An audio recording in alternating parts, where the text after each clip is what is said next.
bom dia, paz e bem. Uma alegria chegarmos mais uma vez até você, ao seu lar, levando a nossa mensagem do Evangelho no dia a dia.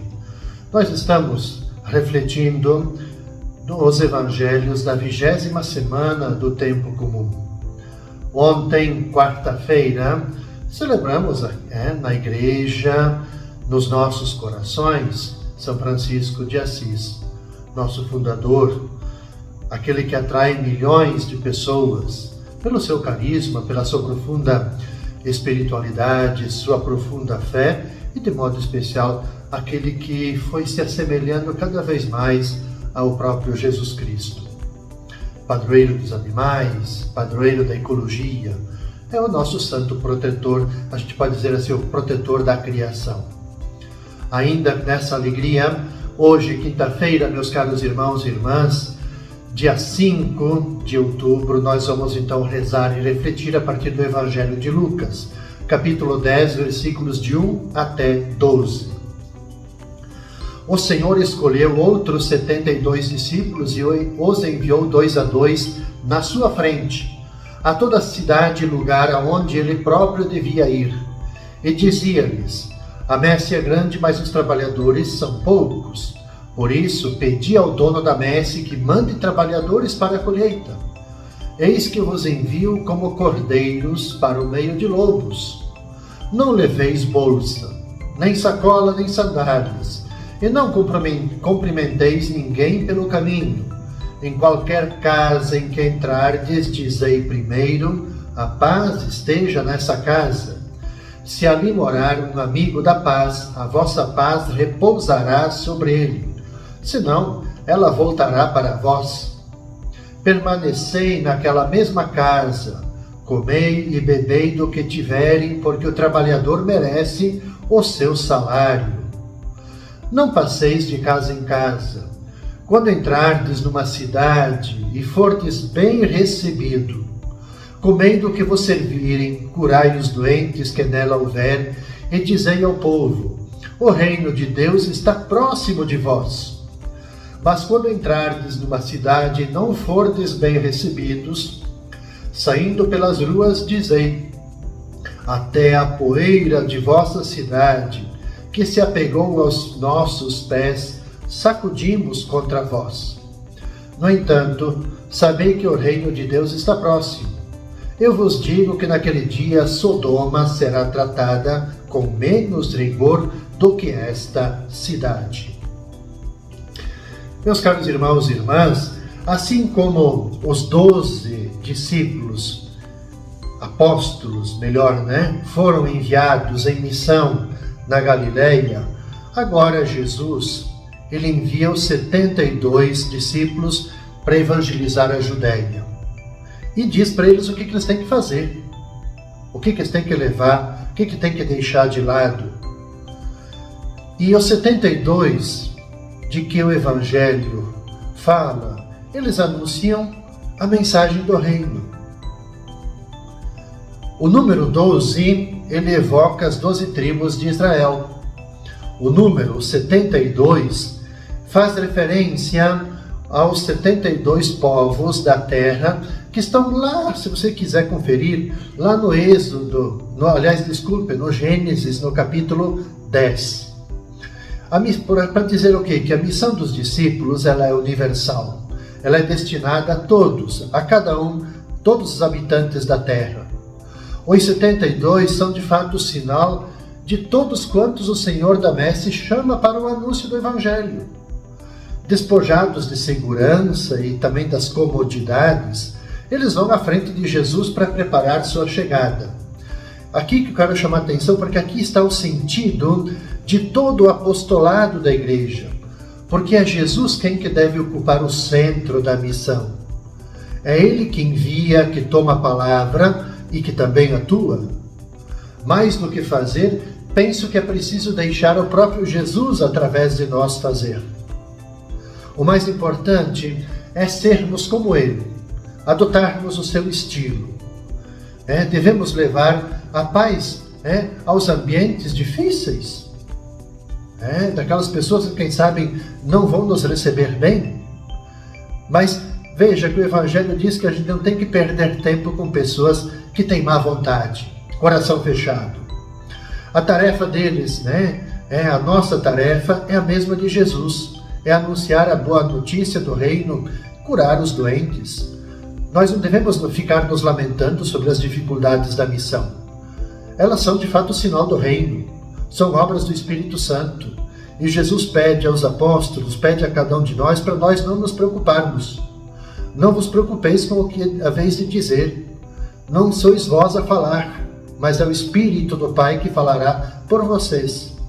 Portanto, penso que o Mestre não quer a gente ansiosos na missão.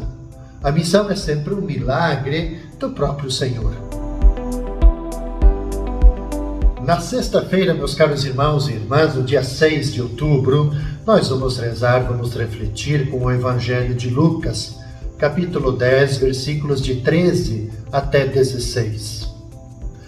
Ai de ti, Corazim, ai de ti, Betsaida, porque se em Tiro e Sidônia tivessem sido realizados os milagres que foram feitos no vosso meio, há muito tempo teriam feito penitência, vestindo-se de cilício, sentando-se sobre cinzas. Pois bem, no dia do julgamento, Tiro e Sidônia terão uma sentença menos dura do que vós. Ai de ti, Cafarnaum, serás elevado até o céu? Não, tu serás atirado ao inferno. Quem vos escuta, a mim escuta, e quem vos rejeita, me despreza. Mas quem me rejeita, rejeita aquele que me enviou. Percebamos, meus caros irmãos e irmãs, o Evangelho da sexta-feira, ele é um Evangelho duro. Esse Evangelho, ele conclui, primeiro, conclui a mensagem com que foram enviados os 72 discípulos que ouvimos no Evangelho da quinta-feira. Agora a gente tem que se perguntar, por que Jesus fala tão duramente das cidades de Corazim, Betsaida, Cafarnaum? O que ele quer dizer para a gente? A condenação dessas três cidades, a gente precisa entender, penso que em vários níveis. Num primeiro lugar, Jesus ele sublinha que estas cidades, elas não acolheram a palavra pregada por Jesus. Isto é, não acolheram a graça do Evangelho, o apelo à conversão. Em segundo, Jesus realça o abandono dos seus. Talvez se dê conta da hostilidade do povo, da indiferença. As cidades pagãs de Tiro e Sidônia vão ter um juízo menos rigoroso que o povo de Israel.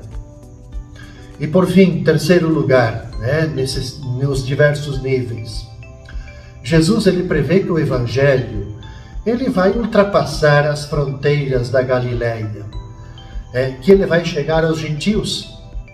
Enquanto as cidades que por primeiras ouviram sua pregação ficaram fechadas, a gente pode dizer assim, num judaísmo anticristão, se voltando contra o próprio Jesus, contra a própria sua mensagem.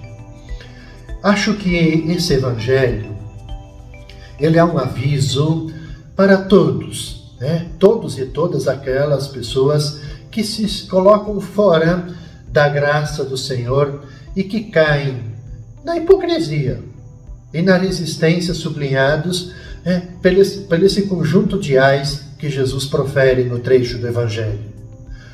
Jesus ele lastima o maior dos pecados, que é o pecado contra o Espírito Santo. Mas qual é esse pecado? Que é fechar os olhos, fechar o coração, as manifestações da graça, a oferta do perdão. E é o grande risco da missão cristã. Nós precisamos perceber que Jesus, ele visita continuamente as nossas vidas, continuamente as nossas comunidades, chamando cada um de nós, chamando a comunidade à conversão mediante fatos. Crises, podem ser frustrações esperanças pessoais e também coletivas. Acho que nós precisamos ter uma atenção toda especial a esses sinais da visita de Jesus, a fim de não nos deixarmos cair em vão a graça de Deus que passa, que está passando sobre nossa vida, sobre nossas comunidades. E no sábado, meus caros irmãos e irmãs, no dia 7 de outubro, nós vamos rezar a partir do Evangelho de Lucas, capítulo 1, versículos de 26 até 38. Porque a gente salta do capítulo 10 para o início do Evangelho de Lucas. Porque no sábado nós celebraremos Nossa Senhora do Rosário. E aí o Evangelho é o Evangelho festivo. E esse Evangelho é muito conhecido da gente. O anjo Gabriel foi enviado por Deus a uma cidade da Galiléia chamada Nazaré, a uma virgem prometida em casamento a um homem chamado José. Ele era descendente de Davi e o nome da virgem era Maria. O anjo entrou onde ela estava e disse: Alegra-te, cheia de graça, o Senhor está contigo. Maria ficou perturbada com essas palavras e começou a pensar qual seria o significado da saudação. O anjo então disse-lhe: Não tenhas medo, Maria, porque encontraste graça diante de Deus. Eis que conceberás e darás à luz um filho, a quem colocarás o nome de Jesus, e ele será grande. Será chamado Filho do Altíssimo, e o Senhor Deus lhe dará o trono de seu pai Davi. Ele reinará para sempre sobre os descendentes de Jacó, e seu reino não terá fim. Maria perguntou ao anjo: Como que vai acontecer isso se eu não conheço homem algum? O anjo respondeu: O Espírito virá sobre ti e o poder do Altíssimo te cobrirá com a sua sombra. Por isso o menino que vai nascer será chamado Santo, Filho de Deus. Também Isabela, tua parenta, concebeu um filho na velhice. Este já é o 6º mês daquela que era considerada estéril, porque para Deus nada é impossível. Maria então disse: Eis aqui a serva do Senhor, faça-se em mim segundo a tua palavra. E o anjo retirou-se. Meus caros irmãos e irmãs, no sábado, nesse dia que a igreja celebra Nossa Senhora do Rosário, primeiro é importante a gente dizer que a devoção do Rosário, ela encontrou na Anunciação a Maria o primeiro quadro para a contemplação. O colóquio entre Deus e a jovem Maria, tendo a mediação ali do anjo Gabriel, que significa a força de Deus, o sentido da palavra Gabriel, decorre exatamente num clima de serena e de muita alegre disponibilidade obediente da humilde serva do Senhor Maria. A disponibilidade de Maria decorre da reflexão ou então da meditação sobre aquilo que o anjo falou para ela. E Maria, obviamente, a gente pode pensar aqui, até imaginar a cena. Obviamente que talvez Maria tenha questionado, mas ela acolhe essas palavras, medita essas palavras no seu coração, fazendo seus questionamentos, tendo suas dúvidas, o que é muito normal. Porque, primeiro, que Deus não impõe uma tarefa absurda, mas esforça-se, através do mediador, o anjo, para convencer aquele que chama a participar dela. Na Idade Média, a gente falando um pouquinho sobre a devoção do Rosário, na Idade Média, o Rosário, ele nasceu do amor dos cristãos por Maria.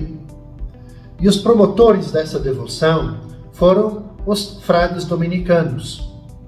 O Papa Pio V, ele também, obviamente, o dominicano, ele foi o primeiro a recomendar oficialmente a recitação do Rosário.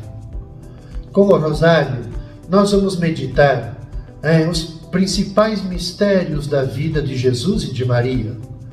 E nós somos exortados pelos papas, através de suas mensagens de incentivo à prática do rosário, a recitar o rosário como um excelente meio de crescimento espiritual.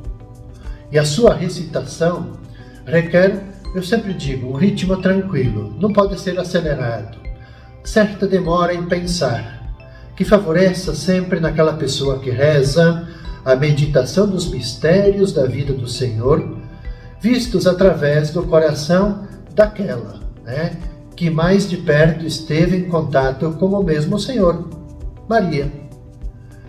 E que sua recitação, isso é muito importante, ela seja preferencialmente feita em família que se encontra, reza juntos, recita os mistérios da vida do Senhor.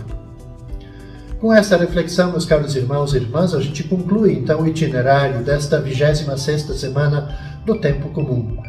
Vamos nos encontrar na próxima segunda-feira, neste mesmo horário, levando então as mensagens da próxima semana, 27ª semana.